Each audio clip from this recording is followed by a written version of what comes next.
Hỏi đâu ai đâu chỉ còn đơn nô đi bên này. Tôi đang ăn một bò ăn cặp gì. Dio khôngจะไปแล้ว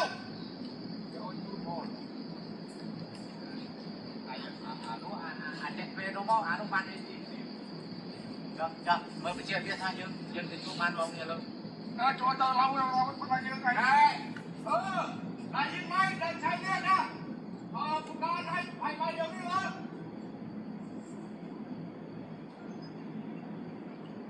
บอกด้วยครับไปเดี๋ยวนี้ได้ใช้ไหมไปทำงานให้มันจบกันโอ้ยพี่น้องเลยเดี๋ยวแป๊บนึง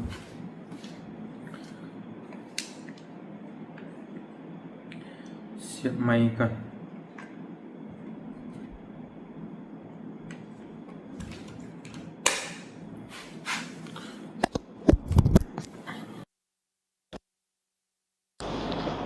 เนาะกราบทักทายสบายดีพ่อแม่พี่น้องเบิดสุขุทุกคนพี่น้องเนาะโอ้ยมาพ่อกันตอนดึกๆดื่นๆบ่เตียงนั่งนะดิ่นโทรศัพท์เบิ่งไปเบิ่งมาเบิ่งคลิปทั้ง YouTube ทั้งFacebook ทั้ง TikTok พี่น้องเนี่ยมีแต่เรื่องกันนะพี่น้องไทยกับชาวกัมพูชาพี่น้องไงที่ว่ากำลังตึงเครียดอยู่ในตอนนี้นะเนาะจะสิเป็นได้เนี่ยบ่เตียงกับเบิ่งติดตามไปเรื่อยๆพี่น้องเนาะโอ้ยเห็นเลยก็หดหูใจพี่น้องเนาะเพราะว่าเป็นอย่างตัวหดหูใจมันคือมันแน่นอนนะพี่น้องถ้าว่าเกิดมีการปะทะกันมันก็ต้องมีการสูญเสียก็ต้องมีคนเจ็บคนตายคนล้มคนป่วยซึ่งเขาก็บ่อยากให้ภายใดภายหนึ่งที่ว่าเป็นภายที่ต้องตายนะต้องเจ็บต้องป่วยต้องตายพี่น้องเป็นภัยก็บ่ดีนั่นแหละเนาะเขาคิดเห็นครอบครัวของเขาพี่น้องลูกเมียสิบอยู่จังใดเป็นแบบใดผัวไปเป็นทหารไปรบตายสินะสมมุติว่าเนาะถือภัยก็บ่ดีพี่น้องว่าจะเป็นพี่น้องฝั่งไทยทั้งกัมพูชาก็ดีแน่นอนแหละเรื่องเสียบ่เตียงกันเสียทั้งฝั่งไทยอยู่แล้วเพราะว่าเรื่องเข้าข้างกับบ่เตียงก็ต้องเข้าข้างเพราะพี่น้องฝั่งไทยอยู่แล้วเนาะเป็นไปบ่ได้เพราะว่าหนึ่งที่หนึ่งของในใจบ่เตียงก็คือไทยนะพี่น้องเนาะหรือว่าของหลายๆคนในคนลาวเฮาแหละเดี๋ยวจะเป็นส่วนเล็กหน่อยที่ไปมักทางอื่นหรือว่ามักทั้งพุ่นทั้งพี่บ่เตียงก็บ่ได้ว่าดอกเนาะมันเป็นสิทธิส่วนบุคคลแต่ว่าเรื่องความหักความชอบนะพี่น้องเนาะคือกันกับเชียร์ชุดบอลนู่นนี่นั่นหรือว่านี่แหละแต่ว่ามันก็บ่แม่นกีฬานี่เด้มันเป็นเรื่องความเป็นความตายลบกันมันก็ต้องมีฝั่งหนึ่งแพ้ฝั่งหนึ่งชนะว่างั้นก็บ่มีผู้ใดชนะเลยก็มีมันแล้วแต่พี่น้องเนาะแต่ว่าเรื่องเชียร์นี่เฮาก็ถ้าลบกันอีหลีนะถ้าสมมุติว่าเกิดปะทะกันอีหลีเฮาก็ต้องเชียร์พี่น้องฝั่งไทยเนาะก็อยากให้พี่น้องฝั่งไทยชนะนะมันแน่นอนอยู่แล้วพี่น้องเอ้ยแต่ว่าบัดสมมุติว่าฝั่งใดฝั่งหนึ่งชนะพี่น้องฝั่งไทยชนะหรือฝั่งกัมพูชาชนะก็มันบ่ดีว่าทั้งสองฝ่ายนะพี่น้องความหมายบ่เตียงว่าพี่น้องฝั่งไทยชนะไปทางกัมพูชาเพิ่นก็ต้องมีคนล้มคนตายบัดนี้แหละครอบครัวเขาลูกเมียสิอยู่จังไดก็อีตนนั่นแหละมันจะมีแต่เรื่องมันก็บ่อยากให้มันเกิดเนาะพี่น้องเนาะทั้งสองฝ่ายก็ให้ในใจลึกๆก็อยากให้คุยกันด้วยลงตัวพี่น้องเนาะให้มันลงตัวแล้วก็บ่ให้มีการเกิดการปะทะกันเกิดสงครามอะไรว่าง่ายๆพี่น้องเนาะอะไรก็ขอกินน้ำก่อน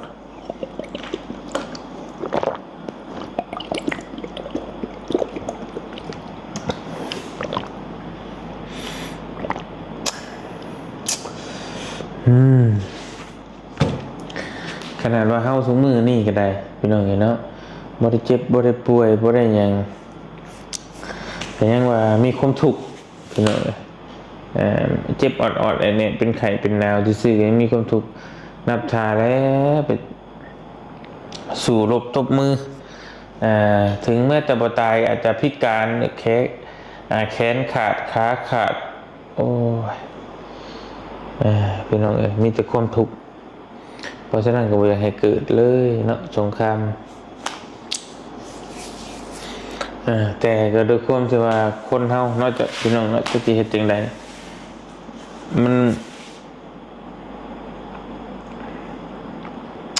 มีแต่กิเลสตัณหาเท่านั้นเนาะเรื่องบาดมารกันเรื่องตีตบทันแทงก็ไม่ใช่เรื่องโลภโกรธหลงนั่นแหละพี่น้องเอ้ยเนาะเพราะฉะนั้นก็มีแต่โลภความโลภบ่แม่นฝ่ายใดฝ่ายหนึ่งก็ฝ่ายหนึ่งอยากได้อันนี้ก็โลภเรื่องดินเรื่องชายแดนนี่นะพี่น้องเอ้ยมันก็บ่เกินหลักธรรมคำสอนของพระสัมมาสัมพุทธเจ้าตรัสไว้ดอกเนาะถ้ามนุษย์เฮามีศีลธรรมกันเบิดสุขุทุกคนเนี่ยมันก็บ่มีการลบราข่าวฟันกันพี่น้องเอ้ยก็บ่มีการทิ่มแทงกันเนาะอันดับแรกอาจจะทิ่มแทงกันด้วยกันแบบปากว่าวพระพุทธเจ้าเพิ่นเปรียบเทียบว่าปากเฮานี่คือหอกทิ่มแทงกันด้วยกันด้วยหอกปากด่าไปด่ามาด่าไปด่ามาเรื่องใหญ่บานปลายขึ้นแต่ว่านี่เฮาก็บ่ขอก้าวล่วงว่าผู้ใดผิดผู้ใดถูกผู้ใดเป็นแย่งแค่เด่นผู้ใดผู้นั้นผู้นี้บ่เนาะแต่มันก็ต้องมีการที่แบบว่าถึงแม้จะภายใดภายหนึ่งบ่โลภแต่ภายใดภายหนึ่งโลภก็คือเก่าสมมุติว่าพี่น้องฟังไทยอาจจะบ่สนใจเอาชายแดนนี่ก็แบบเก่าซ้ำเก่าแต่ฟังทางนั้นนี่โลภมากก็มีเฮาก็บ่ฮู้นะบ่ขอเว้าดีกว่าเดี๋ยวมันผิดพลาดมาเดี๋ยวสิยุ่งยากเนาะพี่น้องเนาะเอาเป็นว่าก็เรื่องกันบ่ลงโตนั่นแหละคุยกันคือกันกับบ่ต้องเว้าเรื่องใหญ่ๆนะเรื่องน้อยๆดินนะแบ่งดินนะดินดอนกันแต่งดินที่ให้ที่หน้าที่ปลูกสร้างปลูกเฮือนปลูกหยังก็ได้แต่ลุดลื่นกันคืบเดียวหรือว่าศอกนึงศอกนี่ลายแล้วศอกนึงนี่ลายแล้วคืบนึง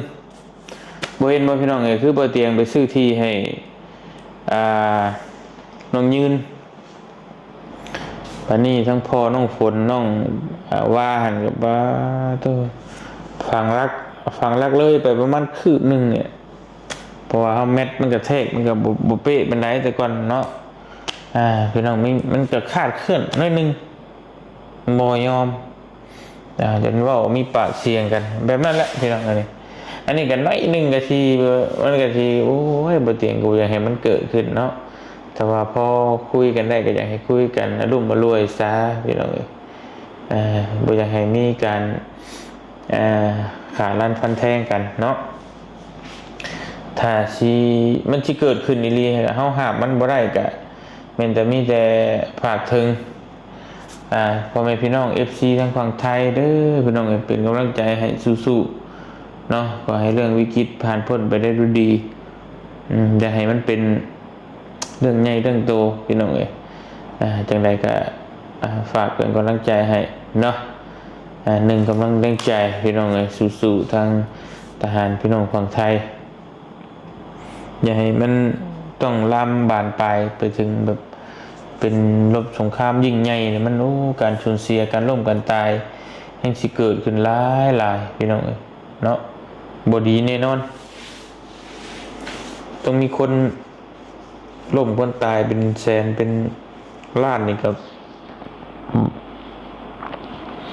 บ่ไหวพี่น้องเนาะบ่จะเห็นสภาพนั้นนะอยากให้มนุษย์ชาวโลกเฮานี่อยู่นำกันแบบสันติบ่ต้องมีเรื่องบาดหมางกันไปใส่ก็มีแต่รอยยักหักรอยยิ้มรอยแพงพี่น้องเนาะก็หวังว่าสิให้มันจบกันไปด้วยดีเด้อพี่น้องเป็นกำลังใจให้อันนี้เพจตั้งกัมพูชา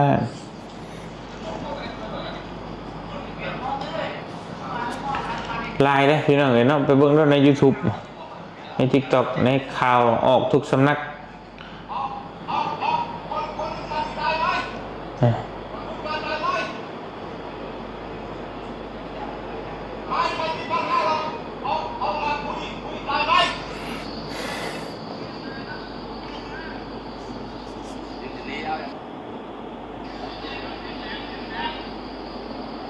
นี่นายอยู่นี่แหละ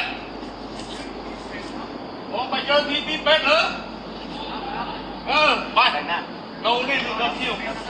เนาะนายไม่ต้องใช้อาวุธนะโอเคนะไม่ต้องไปใช้อาวุธไปกันนะโอเครับตามหน่อยโอเคไปแล้ว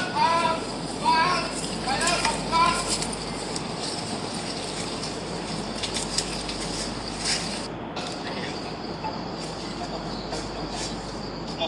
Gần rồi tôi ngọc kìa.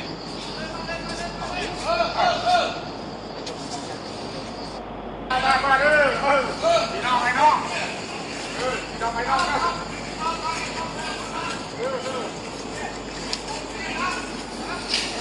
Kapan punya berurusan? Ah.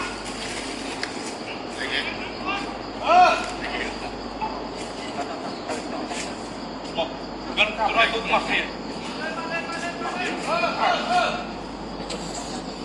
เพิ่นกำลังเจรจากันบ่เนาะทหารไทยกับทหารกัมพูชากำลังเจรจากันอยู่พี่น้องเอ้ยมีคนตายเลยเด้นอนกึ่งลึงจะตายจากสาเหตุหยังเฮาก็บ่ฮู้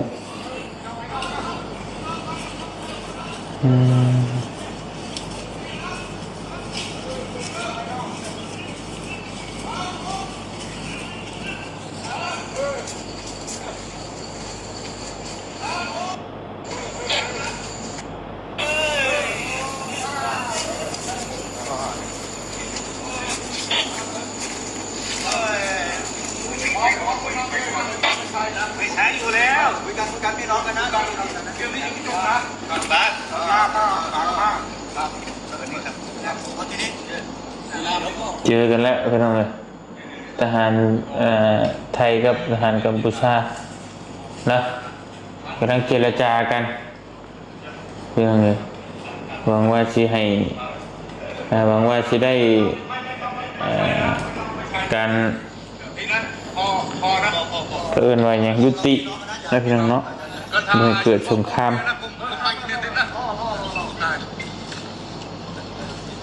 ผมก็อย่างนี้นะดูหน้าผมนะดูหน้ามองนะคนไทยกับกัมพูชาเหมือนกันไหมหน้าตาเหมือนกันไหม ใครดูเป็นกำลังใจ น้องกันนะ พี่น้อง เพราะนั้นอย่าใช้อาวุธเลย ไม่ต้องใช้อาวุธ มันดูมาประมาณ นายผู้การมายังมาโอ้เนี่ยเป็นตัวเนี่ย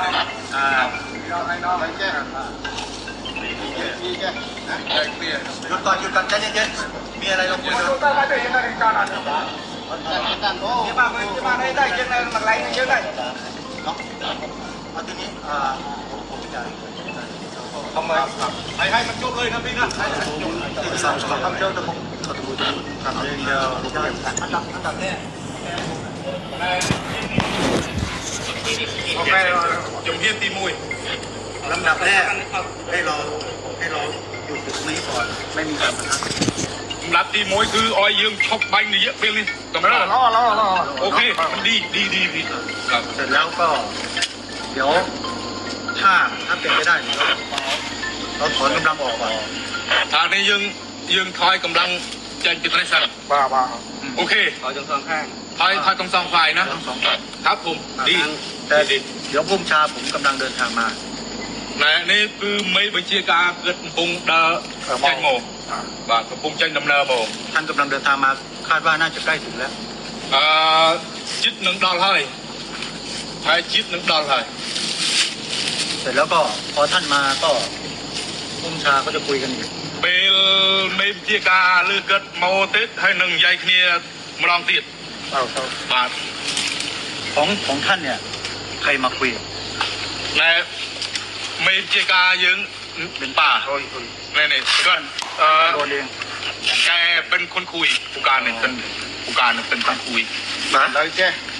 ยมสมนมพอวิ่งนะตีมวยยมอุดไอ้กับเรามีแต่ประมาณเราใช้เราจะมองจูเราเนี่ยมุนหนึ่งยืนปลอดภัยเองคือคงเอาเวียนตู้กับพวกไอ้ต่อ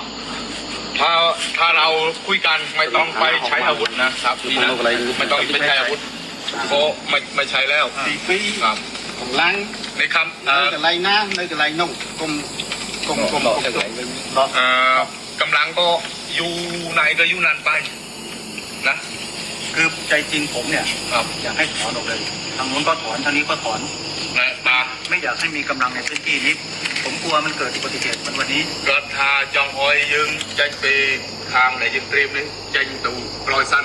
คนเกิดมันจองอ้อยเมียนอุบัติเหตุแต่การกระทำเราระยะเปลเลยมันไม่มีตีนนะ hàng thay nơi cái lay ná oi nơi cái lay nông vinh ทางไทยขอเสนอว่าอยู่จุดไหนก็อยู่จุดนั้นไป ทางนี้ ทางนี้ก็ไป หมายถึงว่าอยู่จุดไหนไหมจุดตรงไหน ไม่ก็พีอยู่เหมือนเดิมมา ไม่แต่ตอนนี้มันกำลังเรามันใกล้กันไม่อยากให้มันอยู่ใกล้กัน ครับเป็นนี้ก็มันจังอ้อยกำลังในฐานุจิตนี่จังอ้อยเวทตัวชายนี่ lúc kia oi thang เหมือนกัน หมายถึงว่าทางโน้นก็ถอยออก ครับ แล้วผมก็ถอยออก ทางนอกเกิดถอยเจ๋งเกิดถอยเจ๋ง พื้นที่ตรงนี้ก็ไม่อยากให้มีกำลัง คืออย่างนี้ทางนี้แต่ปุ่มซะนี่ก็กมอยเมียนกำลังโมโนกรรมเลยผมไม่ให้มี เพิ่นกำลังเจรจาให้ถอยกำลังออกพี่น้องเพราะมันกำลังแต่ละสองฝ่ายมันตั้งใกล้กันเกินนะฮะอยู่ใกล้กันยันเกิดเหตุปะทะกันขึ้นนั่นแหละเนาะมันใกล้กันโพด hàng thay oi nơi cái lay thay vinh ก็ถอยเลย เพิ่นให้ถอยออกทั้งสองฝ่ายเลยตั้งเจรจากันอยู่ thang Campuchia ấp từ na thì oi nơi nơi cái lay พื้นที่ตรงนี้ก็ให้มันกลับมาเหมือนเดิมสมัยที่เราไป ปุ่มซะแต่อะไรนี่จังอ้อยเวทโดยเดิมโดยการตีนวิ่ง คือตรงนี้ก็ไม่มีกำลังมันได้ไม่พอผมว่าถ้ากำลังถอยออกจากห่างกันเยอะๆโอกาสที่มันจะลูกน้องเราจะฆ่ากันมันจะ ภาษาไทยยังเวียโมจุกเนี่ยใช่เวียนึงเมียนปัญหาในทางยลจะลองเนี่ยอาจจะเมียนกาบ่อยบอก trời trời trời oi thang thay đó ทางไทยทางผู้การไทยคอนเริ่มทางผู้การท่านเองก็ประสานทาง ยินดีบอกอยากให้เป็นอย่างนั้นขอบคุณล่วงหน้าขอบคุณล่วงหน้า แต่ว่าเดี๋ยว หนักมา เดี๋ยวสักพักเนี่ยผู้บัญชาผมท่านรองเสริม นั่น ท่านกำลังเดินทางบอกหน่อยเดี๋ยวสักพักเนี่ยเดี๋ยวรองเสริมกำลังมา เดี๋ยวจำเดี๋ยวกี่โมง พี่ติดต่อไม่ได้ตอนนี้ติดต่อท่านไม่ได้มันไม่มีขึ้น เดี๋ยวให้ผมรอ เราก็รออยู่กัน ก็คุยอยู่ตรงนี้ก่อน อยู่ตรงนี้ด้วยกัน จำติดบุญเสริมบุญบำรุง กำลังมา ปองเมมเจกากองสุรนารีเกิดโมเมมปุงตาเตะตรงมันเป็นบานลือเทปกระทาจำ ít như cả của một khỏi nơi trường viên thế thì anh đó โอเคพี่น้องเพิ่นกำลังเจรจากันเนาะแต่ขอให้เจรจากันได้อย่าให้เกิดการปะทะกันพี่น้องเมื่อกี้นี่ก็เห็นที่ว่าเพิ่นถ่ายเป็นคนนอนกึ่งดึงเสียชีวิตบ่ฮู้ว่าเป็นฝ่ายใดหรือว่าเป็นฝ่ายทางกัมพูชาว่าเพิ่นคือบ่เก็บบ่เมียนพี่น้องเนาะสิแหละโอ้มีการปะทะกันเกิดขึ้นหรือว่ามันใกล้กันมันก็ต้องมีการสูญเสียขนาดว่ายังบ่ได้ลบกันจริงๆจังๆเลยนี่พี่น้องเนาะถ้าลบกันจริงจังเนี่ยบ่อยากเว้าถึงเลยจะสิเป็นได้ก็ขอให้ตลอดปลอดภัยพี่น้องบ่จุกุทุกคนอย่าให้เกิดสงครามเลยอย่าให้เกิดมีการปะทะกันเลยให้ต่างคนต่างคุยกันด้วยความที่เข้าใจนะพี่น้องเนาะจะได้ก็ฝากกำลังใจไปถึงพี่น้องฝั่งไทยสู้ๆเด้อขอให้ผ่านพ้นวิกฤตนี้ไปได้ด้วยดีพี่น้องเอ้ยสู้ๆนะทางบ่อเตียงและทีมงานขอเป็นกำลังใจให้พี่น้องเอ้ยสำหรับคลิปนี้บ่อเตียงขอตัวจบคลิปไปเพียงเท่านี้ก่อนเนาะพอดีเดือนคลิปเดือนนี้มาเห็นก็เลยโอ้ยอยากมาส่งกำลังแรงใจให้กับพี่น้องทางฝั่งไทยพี่น้องเอ้ยให้สู้ๆให้ผ่านพ้นไปได้ด้วยดีเด้อสาธุเนาะ